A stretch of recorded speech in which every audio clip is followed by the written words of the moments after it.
मयंक एक international company में branch manager की जॉब करता था। एक दिन मयंक को ऑफिस से घर जाने के लिए लेट हो गया था।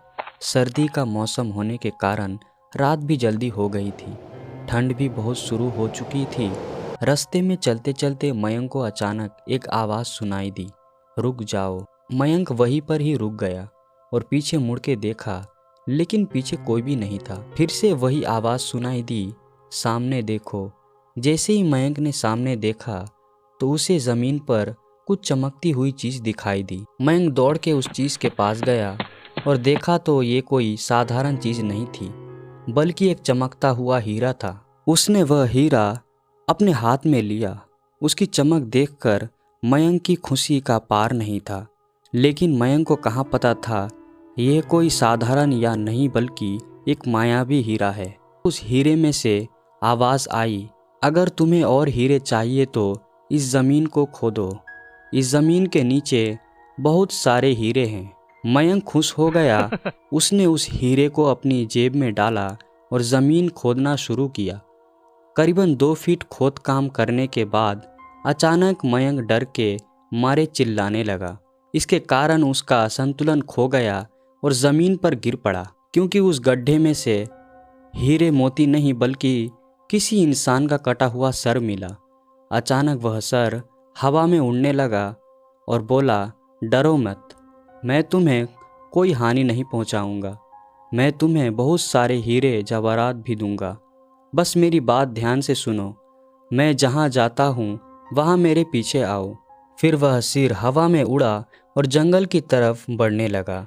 करीबन 1 किलोमीटर चलने के बाद वह सिर रुक गया।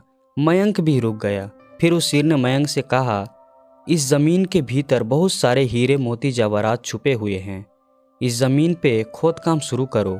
मयंक खुश हो गया और उस ज़मीन को खोदना शुरू कर दिया।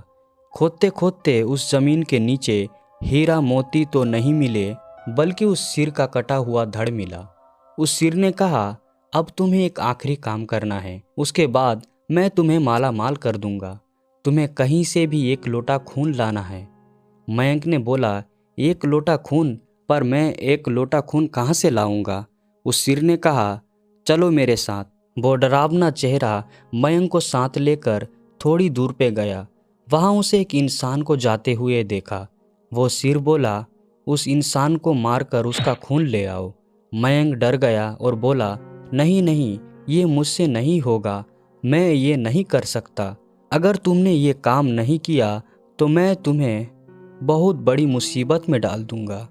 फिर तुम्हारी पूरी जिंदगी नर्क बन जाएगी। मयंक ने हाथ जोड़कर उससे कहा, मुझे माफ़ कर दो। अगर मैंने उसे मारा तो मुझे पुलिस गिरफ्तार कर देगी और मुझे जेल जाना पड़ेगा। उस सिर ने अपने तंत्र मंत्र की शक्ति से एक छुरी और लोटा प्रकट किया और गुस्से से बोला, अगर तुम मेरा ये काम नहीं करोगे तो मैं तुम्हारे पूरे परिवार को मौत के घाट उतार दूंगा। मयंक ने मजबूरी में आकर उस आदमी को मार डाला और उसका खून लेकर उस सिर के पास गया। वो सिर खून देखकर बहुत खुश हो गया और बोला, ये खून मेरे शरीर पे डाल दे। उस सिर के कहने पर मयंक ने खून को उसके शरीर पे डाल दिया। देर में वो कटा हुआ सिर उस शरीर पे जुड़ गया। ये सब देखकर मयंक की हालत अब खराब होने लगी थी। वो उस भूत को देखकर काफ़ी डर गया। जैसे ही वह भूत जिंदा हुआ तो जोर जोर से हंसने लगा और डरावनी आवाज़ में बोला कि तुम्हें मुझे फिर से जिंदा कर दिया। अब मैं सिर्फ तुम्हें ही नहीं बल्कि इस पूरे शहर को मौत के घाट उतार दूंगा।